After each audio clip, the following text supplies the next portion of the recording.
Good evening, everyone, and welcome to the Brian Crombie Radio Hour on Sagan and 60. Well, last week, Olivia Chow was elected mayor of Toronto. I think it's the 66th or something like that, mayor of Toronto. And she won the election, a by-election, with a pretty strong plurality. Not a majority, but a pretty strong plurality. And so I reached out to Kim Wright, who's been involved in NDP politics for a long period of time, runs her own public affairs, government affairs strategy called Wright Strategies. She began her public affairs in 2005. She started her own firm in 2018. She's worked in politics and campaigns at the federal, provincial, municipal level since 1990. So I think she knows politics well, and I think she knows Olivia Chow well. And so I thought it'd be great to check in with her to find out, Kim, how do you think Olivia Chow will govern as mayor of Toronto? Are we optimistic, or should we be scared of the socialist hordes taking over City Hall? Oh, the doomsday scenarios. No, look, the reality is that Olivia Chow, when she is in City Hall, City Council, is very different than what people want to portray her as on the campaign trail. And I always say, governing is different than campaigning. Olivia has always been a consensus builder. What are the things that are going wrong? What are the barriers that need to be broken down? What are the lived experiences of the people, and how can that shape better public policy? So when you come at it from that, not an ideologically driven, I know best approach, but rather what are those lived experiences and how can we make them better? That's a better way to approach municipal government and policy making. And I think more politicians would be better served by it. Lived experience. So are you suggesting that people in the past have been not worried about people's lived experiences? Not to some have, for sure. Certainly when I look at former mayor Rob Ford, he would go out to Toronto community housing. He would, sit with them in their living room, understand why is the refrigerator not working? What is it that they're living in? How do we make that better? And then bring city staff over to fix the immediate problems and the broader spectrum problems. Olivia takes a similar approach. And, I go back to when she was first elected as a school board trustee and at the Toronto District School Board. At that point in time, people weren't as comfortable or knowledgeable about what was happening with the LGBTQ community.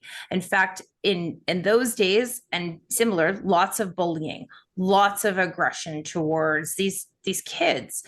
And some were being bullied, some were being harassed, some people were being murdered, frankly, within the LGBTQ community. So Olivia, not always knowing everything, decides, I'm going to actually talk to these kids. I'm not going to make policies from a top-down approach.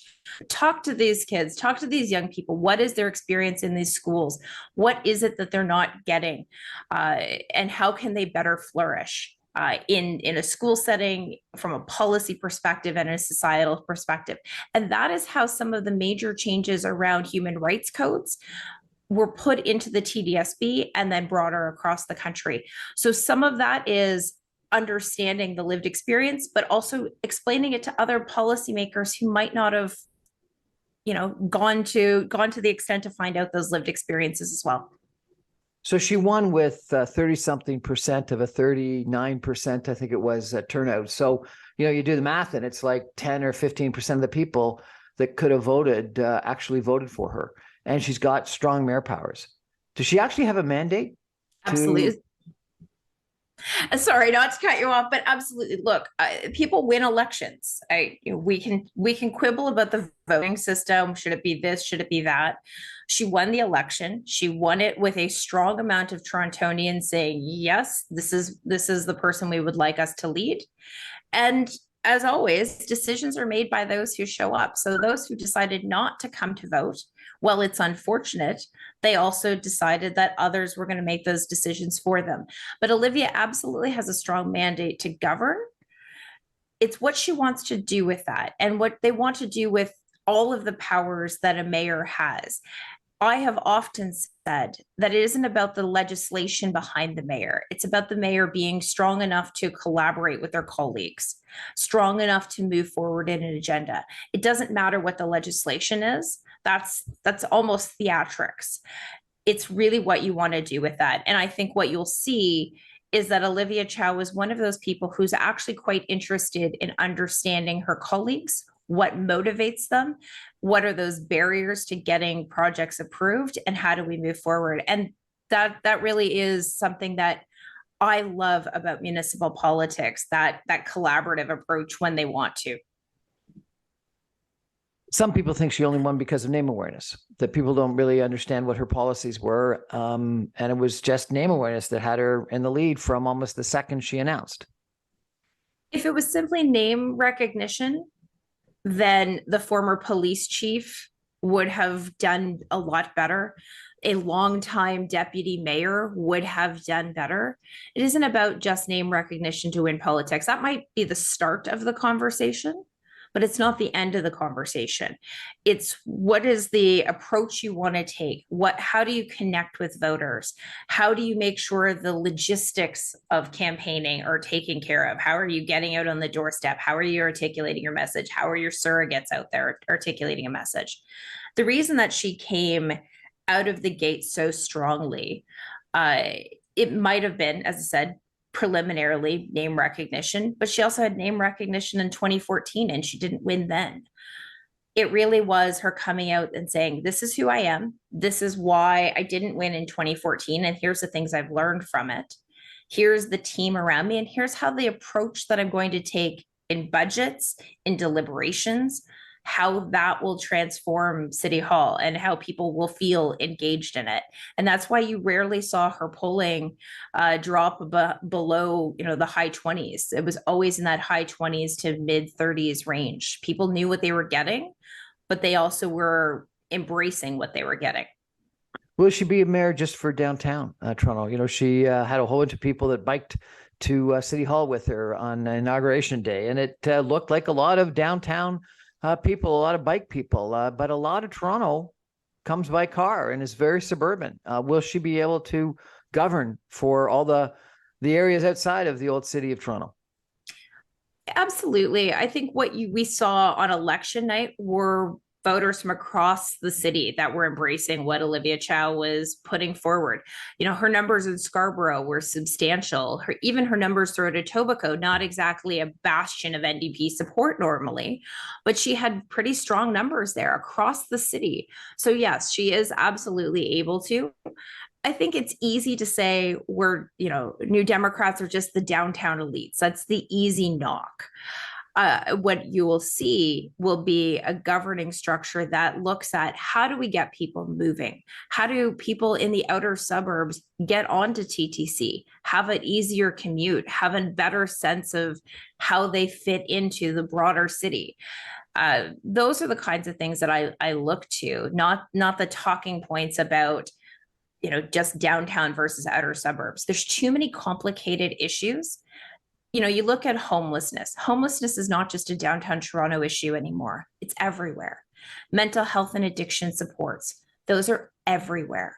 How do you have a good community development? How do you make sure that buildings that are being built not only have a grocery store component within them, but all of the other community spaces, daycares, libraries? Those are citywide issues. And so that's why you're going to see this not just a downtown Toronto, but a broad spectrum of policies for all of Torontonians. Will she be able to get along with, negotiate with, deal with Doug Ford as Premier of Ontario? Yeah, I think so. Look, John Tory talked a great game about his buddy, both Kathleen Wynne and Doug Ford. And where did it get Toronto? Well, half of the amount of seats it had before, not the money we expected to get for wraparound services. Big conversations about what do we do about transit, but very few things moving to completion the way it's expected. I mean, I look at that old photo of John Tory and Doug Ford where Doug is paddling him with a cricket bat. Not exactly instilling confidence on an intergovernmental relationship. But all of this, Brian, is fundamentally about government relations. Where are the common grounds? Where are the things that they actually can connect on? They have a relationship outside of the political to and fro that they can build upon. They have a lot of common ground, but how they want to see Toronto better. the negotiations will come from there. But ultimately, if you've got a strong foundation in which you can have honest conversations, it's better. It's a much better place. And, the premier said it the other day, his new BFF is, in his words, his new BFF is Andrea Horwath, the former leader of the New Democrats, now mayor of Hamilton. It's a different dynamic. Doug Ford's new BFF is New BFF is Andrea Andrea Horwath. Horwath. I guess it'll be Stephen Del Duca, mayor of Vaughan next. Different roles. I do think that the premier does need to have a much more collaborative approach of how it deals with municipalities. Municipalities also need to have a much more collaborative relationship with the province. I think what you're seeing in things like housing is a frustration on all sides about how do we actually build housing and not continue to hold up barriers and be beholden to a NIMBY movement that frankly has gotten far too out of control. And you're not seeing the housing being built. There, in the premier's own statistics, 1.5 million new homes. I would say it's probably closer to 2.5 when you look at hidden homelessness of new units of housing across the province that need to get built. And that is going to require municipal and provincial and federal folks to stop being beholden to NIMBY movements and actually get housing built, and all manner of housing, affordable, attainable, multi-residential, and they need to start moving this forward and not squabbling at who's to blame for it. And she's got a lot of issues. Housing is just one of them. People have commented about our debts and deficit at the City of Toronto, biggest that it's ever been. And John Tory had warned that it was going to grow to astronomical amounts. Crime on the TTC, safety, homelessness, refugees, the list just goes on. And then you can throw into that what's going to happen at Ontario Place and the Ontario Science Centre and transit along with all that. We're going to take a break and come back in just 2 minutes with Kim Wright talking about Olivia Chow and her upcoming mayoralty of the City of Toronto. Stay with us, everybody.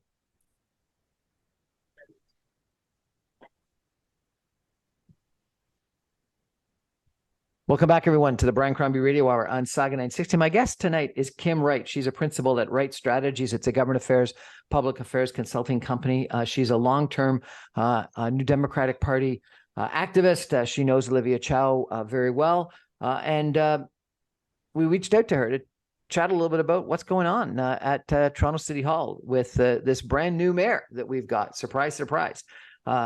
Kim's got quite an experience in politics and public affairs.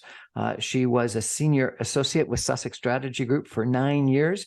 And also a vice president with Hill and Knowlton.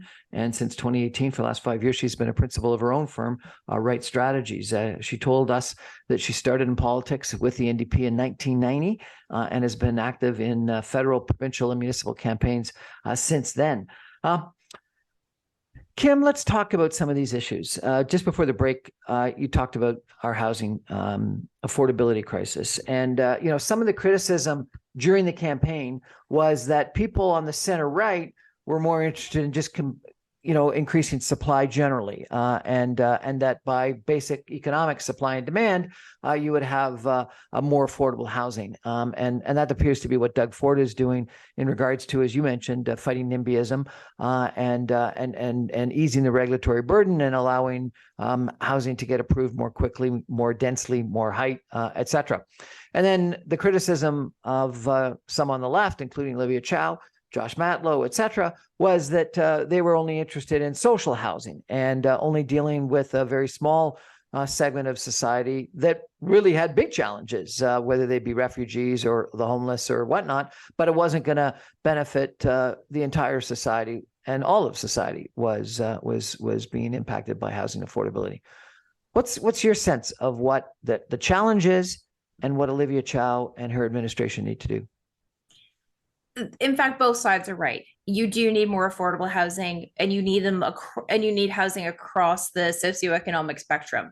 But you're actually better off when you're creating communities that include affordable housing, attainable housing, and above market rents. Those models where you can build communities that aren't ghettoized is actually how you build a better community and better society. Now, does that sound a little Pollyanna? Yes, sort of. But what we need to start doing is, what are those barriers that are causing these massive delays in every version of a housing project. I work on a lot of development projects, purpose-built rentals and above market rentals as well, above market condos and rentals. There are major obstacles that are put in the way, some unintentionally, and some what feel intentional, about how do you keep going back and having to redo reports and redo community consultation. Community consultation is amazing and it can create a better project. But if the purpose of those community consultations and these internal reports is to delay a project where it becomes untenable, that isn't a useful exercise. So as much as people want to talk about development charges or the like, the funding is only a small part of it. It really is the delays that we've seen on projects. And one of the things that came up during the campaign was the length of time it takes. On a good day, you're 3 to 5 years from an application being conceived to approval. On a good day. Best case scenario, in a perfect magical world, maybe a year, but the reality is it's closer to 3 to 5. That is far too long. It takes 18 months to build a building, maybe 24. Why does it take twice to 3 times as long to get it approved as it does to actually build the thing? That is what everyone asks the same question of. And regardless but where why? you are, like, why is it? There are many reasons. Part of it is political. Part of it is how do you get reelected by a community that hates all development? You have to have some gumption about how do you do this. There also is some challenges about how do you build those buildings in without the construction model, but the approval process is far too cumbersome. I'm not suggesting for a moment, Brian, that we take out oversight and we don't take out making sure that these buildings are built appropriately. That's the engineering. That's not the issue. What we're talking about is the ongoing delays, internal processes and external processes that continue to cause delay. And frankly, a lack of political will sometimes to get a building done and get a building done appropriately. And, I often start a conversation about municipal affairs with that old Simpsons image of everyone in the town with their torches coming out. Sometimes how it feels. I don't think anyone intends to do that when they go into this and they say all the wonderful things. Oh, we're worried about the environment. We're not against housing, but does it have to be here? It's not the right fit for our community character. I have a bingo card about all of the different excuses people want to use as to why we can't build housing in a community. And the reality is that we need to build housing. In the city of Toronto, the population of Kingston comes to Toronto every year, let alone what we're seeing with refugees and immigration, the overflow we have of lack of shelter space. All of those things continue to be a problem. Everyone acknowledges they're a problem, but it's easier to get reelected by saying, okay, NIMBY, we'll study it some more. So how are we going to change that? And particularly when, Olivia Chow comes from city council. I know she spent some time in federal politics as well, but she comes from city council. Several of her opponents are current city council members. And it would appear, Pierre Poilievre, just this week, the leader of the opposition, the Conservative Party in Ottawa, said it was municipal governments that are the problem. The CMHC has said it's municipal governments that are the problem. Canadian Mortgage and Housing has said it's municipal government and regulation and NIMBYism that it's the problem. If municipal governments, NIMBYism, overregulation, slow approvals are the problem, how can someone whose life has been part of that actually change it? So there are a couple of things, and I love when CMHC and others decide to make it the municipality's fault. There are things that CMHC has done that has made this an exasperated process. And I'll give you an example. I work with a youth shelter in Toronto. They purchased a rooming house with the assistance of the City of Toronto. And it was saving an existing rooming house and adding an additional stay in school program to the use. The problem was that CMHC said, yep, that's great, but you're not building net new housing. And so we're not going to add additional funding. There's all of these additional little roadblocks here and there that make it worse. Now, Mr. Polyev wants to talk about gatekeepers, so that's fine. But his solution is, let's create another level of bureaucracy at the federal level to oversee the gates. Like, stop adding other layers of complication. You need to empower counselors to do this. You need to empower staff to say, actually, housing is good. How do we do this? How do we make sure that these things are done? I will also say to the province, taking development charges away from municipalities has made it so that, and so development charges for listeners who don't live and breathe city halls is what you charge developers to pay for the increases in infrastructure, water, wastewater, sewers, to be able to support that housing development. This is a very good thing. Now, by taking away from that, you've made it so other municipalities now have an additional reason to say, well, we can't afford to build a building because we can't afford the infrastructure. And so now it becomes, who's to blame? That's not helpful to anyone. And the province and the municipalities need to wrap their minds around, how do we make sure that infrastructure is being funded? It's great that we want to talk about how do we do conversions of commercial spaces. But think about your own experience in an office building. You know, there might be one or two washrooms on a floor. They're certainly not running washing machines and stoves and dishwashers.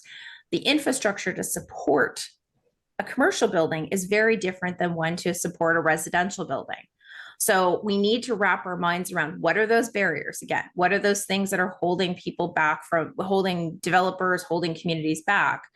And how do we move forward? Okay, so let's talk about development charges for a second, if we could. So last year, the City of Toronto increased development charges by, I think it was 47%, and the cost of infrastructure improvement did not go up by 47%. The difference in development charges between Mississauga and Burlington are a factor of 5. It is not 5 times more expensive to develop new properties in Mississauga than is Burlington.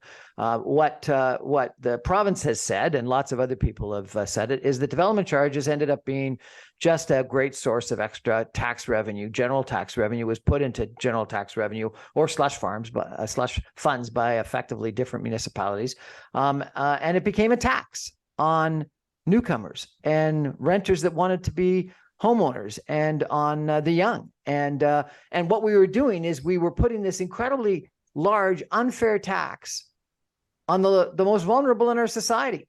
And the only reason why we were able to do it and justify it was because they didn't currently live there and vote there. And so therefore they didn't have a vote to say no. And what it did is it kept property tax rates artificially low. And so that's why the province took away development charges or restricted them fairly dramatically. Well, I would also argue with you, Brian, that keeping property taxes artificially low is actually one of the bigger problems. However, so has been the lack of, look, nobody wants to go ribbon cutting on a sewer.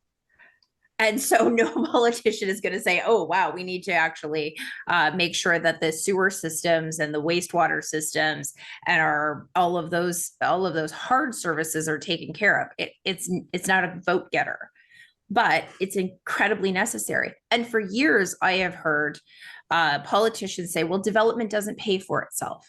Okay, so how do we make it pay for itself? What are the things you're looking to make this do so you can build the community? And so that's where the push-pull ends up happening. Again, it's finger pointing, it's unnecessary but when we start to look at what are the barriers, what are you trying to do? What are you trying to accomplish? Is it floodplain protection? Is it making sure that we don't have these massive storms that are coming in? And Mississauga has this challenge quite a bit. Storms come in and some of the infrastructure isn't available to support. How do you process these things through? That comes from development charges. How do you build these buildings? How do you make sure you've got the transit infrastructure to support all of the people? How do you make sure there's a road network to support the people that are coming in? You go along Lakeshore, and it's the same road network essentially that it's been for a generation, when you've got hundreds of thousands of new people using those roads each day. So municipalities have to wrap their heads around that, but so too does the province about how to do these big infrastructure projects, and not just saying the municipality is wasting money or we're not charging enough over here, but what are the issues and how do we break down those barriers? There was an interesting article in the Globe and Mail about comparing the density of Toronto and Ottawa versus a lot of European cities, and suggesting that it was like, multitudes of difference in density, and that one of the challenges we've had is that we've just been suburban sprawl, and that suburban sprawl is maybe something that people like, but it's far more expensive from an infrastructure standpoint than height and density.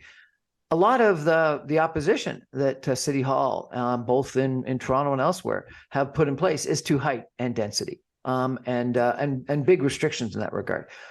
Isn't that one of the big challenges? Is getting things built around transit nodes? It looks like the province is going to mandate no heights around, that's the rumor, around major transit zones. Last year, there were, I think it was 47 ministerial zoning orders, which were effectively the province, the Minister of Municipal Housing, overruling local planning and zoning, which would suggest that they think that, again, municipalities, the municipal town councils, city councils, they're the problem. No? So it's a big challenge, and municipal leaders need to understand that there are these ministerial zoning orders. They have always been an available tool. And the more that they continue to say, no, we're not going to build a tall building at a transit node, we're not going to build density that our city needs, the more the province is going to say, if you can't do it, we'll do it. Then we'll do it. Now, the flip side of that is there's a phrase that former Mayor David Miller, Toronto Mayor David Miller, used to say, which was, where national governments fail, cities must lead. And that was the mantra from cities for quite some time.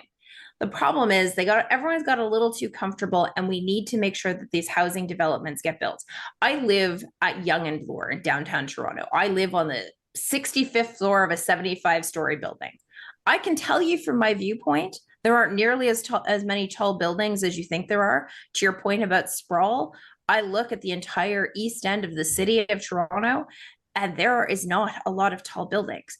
And you can tell the more affluent neighborhoods because there's absolutely not tall buildings. So this is where we need to recalibrate the thinking. And this becomes the bigger challenge, the political challenge of municipalities' time. How do we do this? How do we engage our communities? How do we not get screamed at by our existing voters, and properly plan for the communities that we want to see? Some of this is analytics, and there's some really cool programs that we're seeing out of the US, but even some of the folks at Housing Now TO are using around analytics. What can a property support from a height, a density, a community space perspective? We can start to use that. I mean, I have some friends who love those gaming consoles, those Sim Cities of the world. They've actually started to get to the place where they can actually do really interesting modeling very fast to see where are going to be the pinch points. And I think it's high time that some in the city development community, the planning staff of various municipalities, start to look at that. What can we afford? Creating a culture of not no as a starting place, but yes, and how do we do this? And when they change that culture is going to be huge. I've got a show on this week with Stephen Velasco, a future model TO. You may have seen his 3D pictures of what's happening with the Toronto skyline, and it's impressive, but it's incredibly concentrated around transit nodes along Yonge Street, around the Distillery District and the bottom of the Don, to downtown and out to maybe Bathurst Street in the downtown core, Humber Bay, and not a lot of other places. That's correct. And it's astounding to me, while there is development along major transit stations along Yonge Street, there's very little along the University line, and there's almost none along the Bloor line, other than what's proposed maybe at 6 points in downtown Etobicoke, at Islington and Kipling.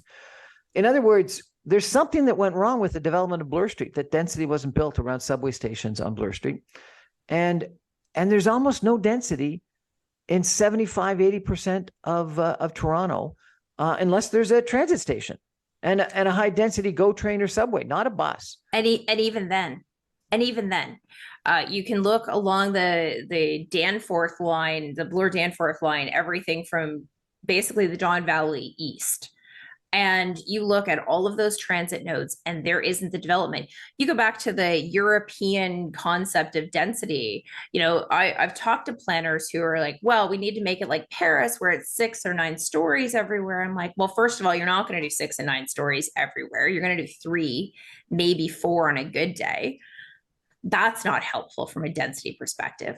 But also, if you look on the outskirts of Paris, where that division of where you can only do up to 6 to 9 stories ends, and right on the other side of the street are high towers and significant density being built, because they realized the folly of what they were trying to do of putting these small buildings in the city center core, and then hope it would just all miraculously make itself better.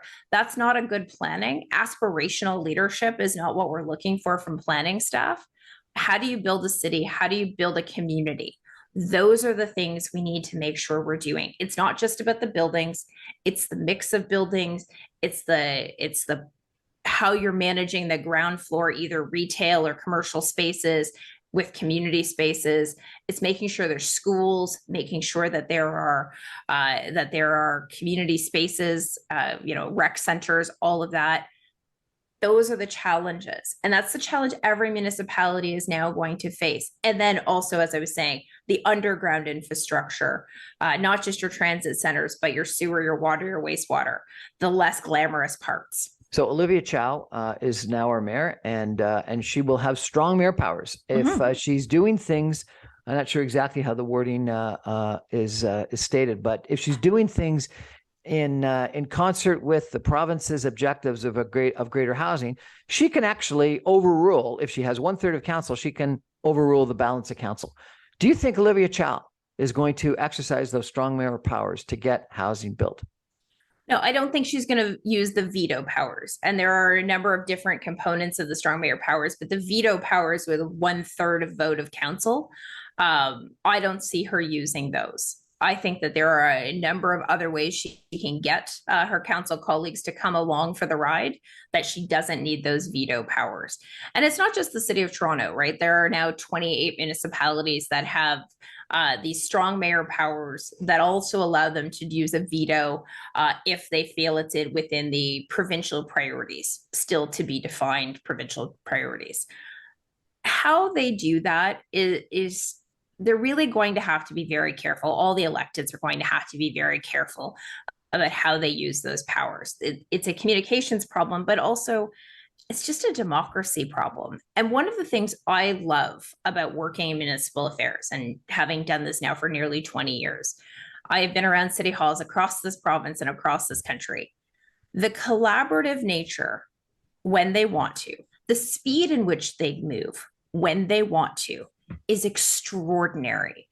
And we can you can see them arguing, and you see the bloodletting, if you will, on council floors, which is wildly entertaining for news cycles. But the collaborative nature of municipal government is so extraordinary. And I'll give you an example of how fast they can move when they want to. When the city of Toronto decided they were going to go after the under-18 men's soccer tournament, World Soccer Tournament, they had no stadium. There was no BMO Field. It didn't exist. David Miller just came out one day and said, we're doing this. And in 9 months from that pronouncement to opening day, everything got done. Planning can happen. Projects can move forward when they want to. What we have to start seeing is politicians who want to. What we have to see is politicians that want to move forward. Well said. We're going to take a break for some messages and be back in just 2 minutes with Kim Wright of Wright Strategies and talking about Olivia Chow and the challenges of her mayoralty in Toronto. Stay with us, everybody.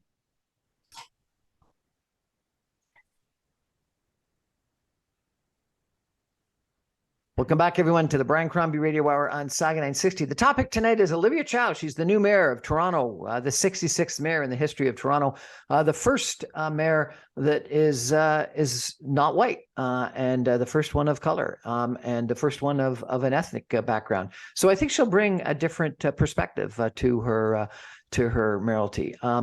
Our guest is Kim Wright of Wright Strategies. She's runs her own strategy consulting, public affairs, government affairs consulting company. She's been involved in NDP politics since 1990, and she knows Olivia Chow very well. Kim, one of the other big challenges, housing affordability, I think is sort of the number one issue, but one of the other big issues is the debt and deficit in the city of Toronto. And I think that John Tory and the prior administration was hoping that the provincial government would come in and bail them out. The COVID-19 financial impact was huge. Property taxes, some people think, are way too low relative to what they should be and relative to the suburban municipalities around Toronto. Toronto has downloaded to it from the provincial government numerous different things, whether they be the Don Valley Parkway and the Gardiner Expressway and or social services, et cetera, that mean that Toronto takes an inordinate amount of the expenses. But the deficit is so large that the debt will potentially subsume Toronto. And are we looking at a downtown Detroit or downtown Chicago, failed American city-state kind of situation? Oh, there's a lot of things to unpack in there, but I think what you're looking at and what Olivia Chow has said is that she's going to start right away of relooking at the budget, making sure that the priorities of Torontonians are better reflected within that. Part of the challenge has been that if probably about 10, 15 years ago, the city of Toronto got out of doing division by division budgeting. And so councillors really abdicated a lot of their responsibility of understanding the minute details of the budget to their professional staff. And there is an argument to be made about that. But ultimately, there needs to be a better prioritization of the things that are covered within the budget. What programs are working? What can be tweaked? Not just adding a 3% or a 2% increase from the previous year. That's not helpful. So one of the great things about having a new mayor with a fresh set of eyes, but also having perspective of what programs can and can't work, is being able to look at that budget in a detailed way and say, okay, what are our priorities? And I always say, show me your budget and I'll show you your values. And if our values aren't aligning with taking care of people, eliminating homelessness as much as you can, certainly providing respite care. And there's lots of 24-hour respite care now in the city of Toronto. It needs to be funded. What are the things that we are putting the emphasis on? And so one of those big challenges that Olivia Chow has, as she is learning about her new colleagues on council, learning about the bureaucracy, is going back to Torontonians and say, okay, be engaged in this process, not just always the usual suspects, but what are those things that are working? What isn't working? What are we doing and what are we harnessing? It's a $16 billion budget. There are tens of thousands of people who work for the city of Toronto. How do you harness that? How do you put those resources into the ways that Torontonians expect? And some of it is big scale, some of it is small scale. The hell on earth of trying to register a kid for a rec program in the city of Toronto and this archaic way in which it's done, those are the easy fixes. How they haven't been done yet is, why this becomes the proverbial Hunger Games to get into a rec program is beyond me. So those are the easier wins. Then you can also you have to be able to tackle those big things at the same time. And that's going to be the big challenge, both for Olivia Chow and her colleagues. Will she increase property taxes? I don't know. I think she's going to try not to. But I think to your point, and you've recognized this, and many people do each year, Torontonians pay some of the lowest property taxes in the GTHA. That's not a sustainable model. This notion, the bigger challenge for Toronto, and frankly, all municipalities, is hoping that the province or the federal government are going to do their job and do the right things. And unfortunately, you don't get reelected in the government of Canada by supporting the city of Toronto. Everyone hates Toronto. It's kind of, the universal glue for the country. But there are significant issues that Toronto faces that other municipalities don't, that GTHA municipalities face that small communities don't. And those are big ticket items. We've seen in the past couple of weeks people being brought from Pearson Airport and dumped at central intake for shelter and supportive housing. That's not a sustainable model. That's not a humane model. And the province has blamed the feds. The feds are saying, well, we've like there's a million excuses. The reality is it's, a $97 million shortfall somewhere in that neighborhood. And somehow the federal government has $16 billion it can give to Volkswagen.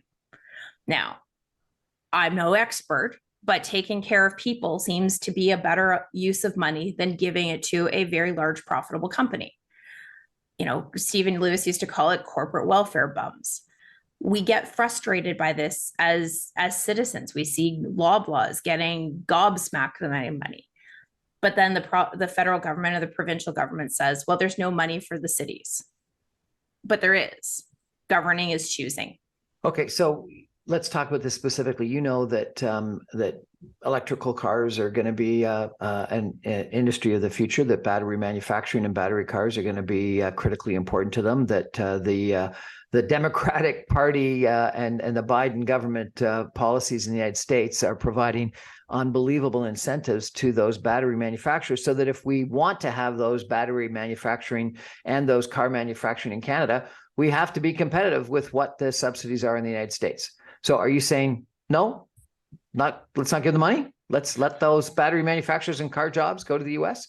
I'm saying that there's a lot of car manufacturers and battery manufacturers that are already based here in Canada. There are better ways to spend $16 billion. And I get the like glamour of saying, okay, Volkswagen, we've got you now here. And I'm sure there's no coincidence that St. Thomas and London are swing vote areas. But is that the best use of our resources? That's the question that the federal government is going to have to ask. Could they have been better negotiators and said, okay, not 16 billion, but 13 billion, and we'll take that extra 3 billion and put it to paying our bills that we already owe municipalities for asylum seekers and refugee claimants? That is actually, like, the fact that they're not paying their bills but have $16 billion to go give to Volkswagen.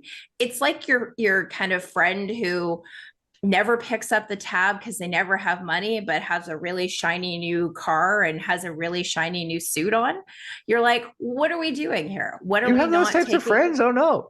I think everybody has that kind of friend or family member.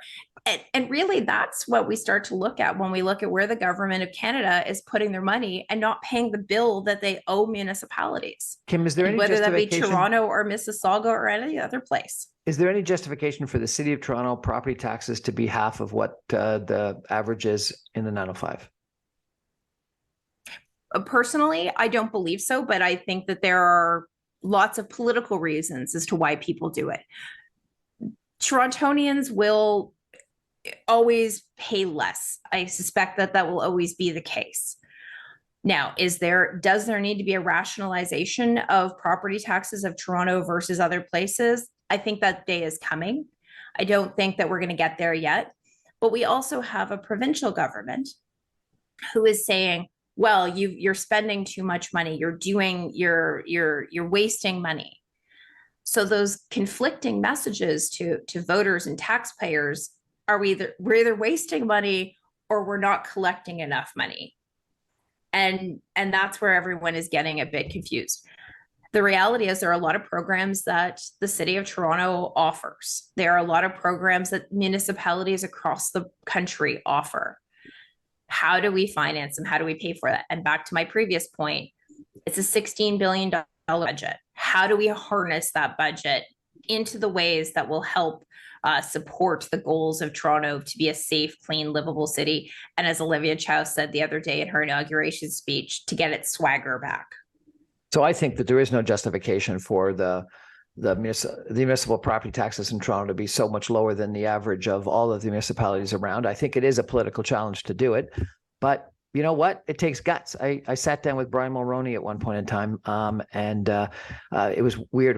I was at a wedding with him, and he was off in a corner. No one was talking to him, so I walked over to him, and we chatted. And I asked him what he was most proud of, and he said the most difficult decision I made was increase the GST, but it will change and has changed the federal economics. And he said the biggest mistake Stephen Harper ever made was take 2 points off, because you're going to wish to God you had those 2 points sometime in the future. I would have liked Stephen Harper to take those 2 points and give it to municipalities as permanent funding structures. Then we wouldn't have these nickel and dime, hat in hand conversations that we seem to have every year. Which is something that David Miller certainly campaigned very strongly on, but I think he only wanted 1%, but campaigned strong on. But I do think that a politician that's got guts and backbone will actually increase property taxes. And I really hope Olivia Chow thinks about it. I don't think it'd be politically popular, but it actually would be the best possible thing for the city of Toronto. We're going to take a break and come back with some concluding comments with Kim Wright about Olivia Chow and her mayoralty campaign in just, or her mayoralty administration, actually, in just 2 minutes. Stay with us, everybody.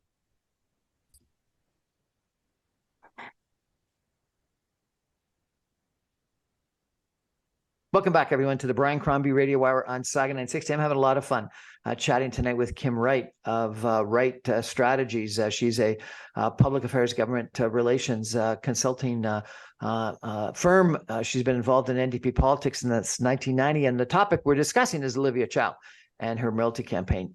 Kim, I got to ask you, one of the things that bothered me the most were almost sort of peripheral issues, but they really were sort of symptomatic of some of the challenges we've got in Toronto. This sort of fiat from the provincial government that they were going to build a spa at Ontario Place, and that they were going to move the Ontario Science Centre, and two incredible architectural wonders in the city of Toronto. And the Ontario line was supposed to go from one to the other, and now it's no longer ending at the Ontario Science Centre because it's going to be gone. What's Olivia Chow going to do about that? It seems like Doug Ford is like hell bent. I'm going to implement.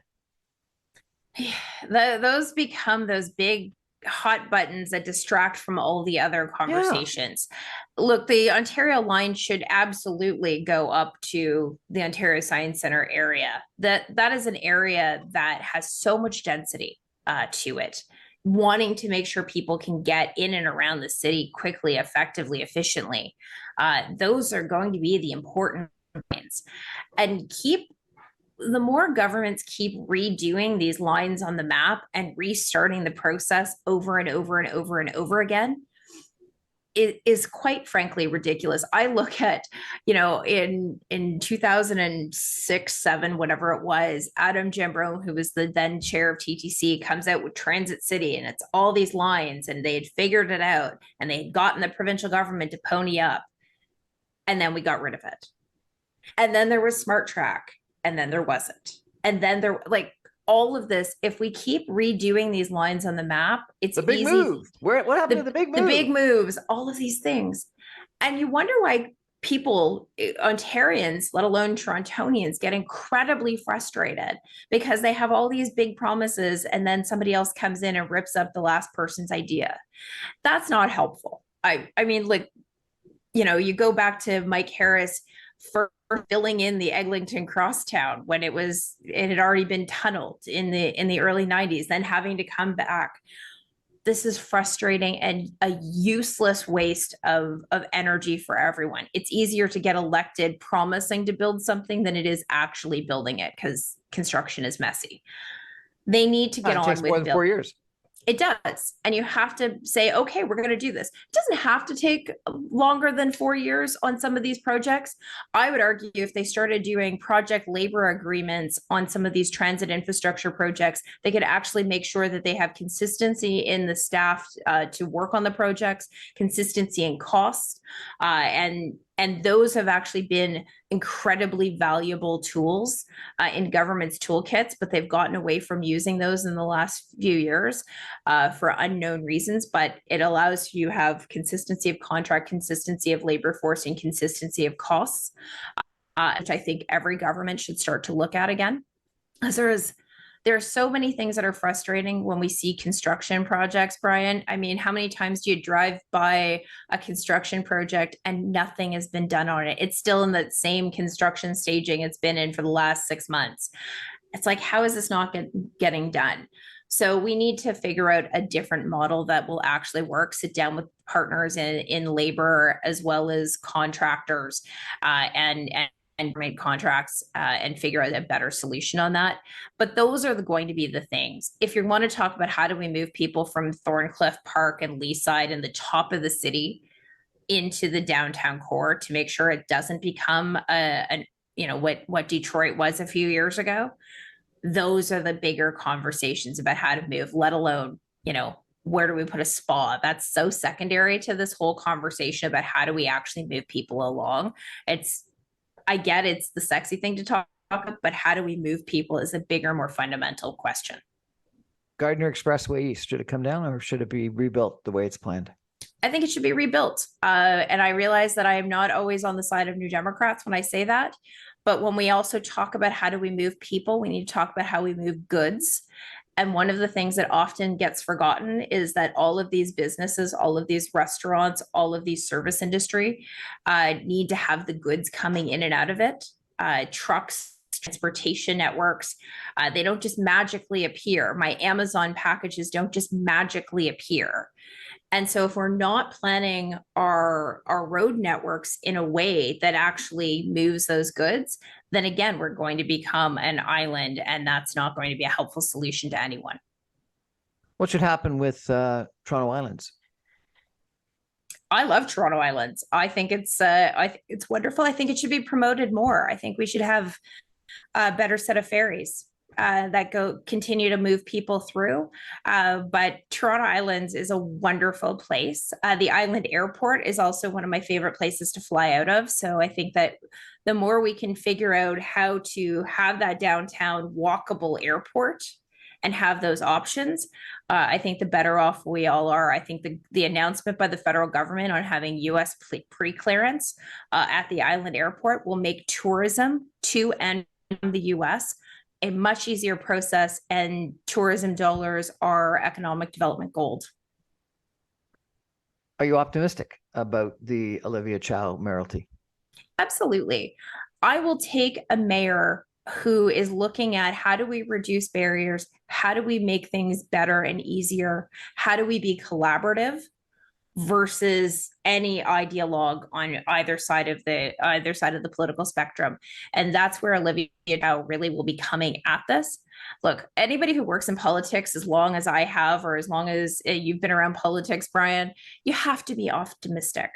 If you're not, then what are you doing this for? At the end of the day, I want Doug Ford to succeed. I want Justin Trudeau to succeed. I absolutely want Olivia Chow to succeed, because when they do, then it's a better community that we all live in. Jim Wright of Wright Strategies, public affairs, government affairs consulting company, talking about Olivia Chow and her mayoralty. Thank you so much for joining us. I really appreciate it. Thank you so much for having me. That's our show for tonight, everybody. Thanks for joining us. I remind you I'm on every Monday through Friday at 6 o'clock on 960 AM. You can stream me online from anywhere in the GTHA at www.saga960am.ca. All my podcasts and videocasts are available on my website, briancrombie.com. I post my videos on Facebook, Instagram, YouTube, and other places I can't remember now. LinkedIn, that's it. And all my podcasts are on Audible, Apple, Speakeasy, and SoundCloud. Thanks for joining us, everybody. Good night.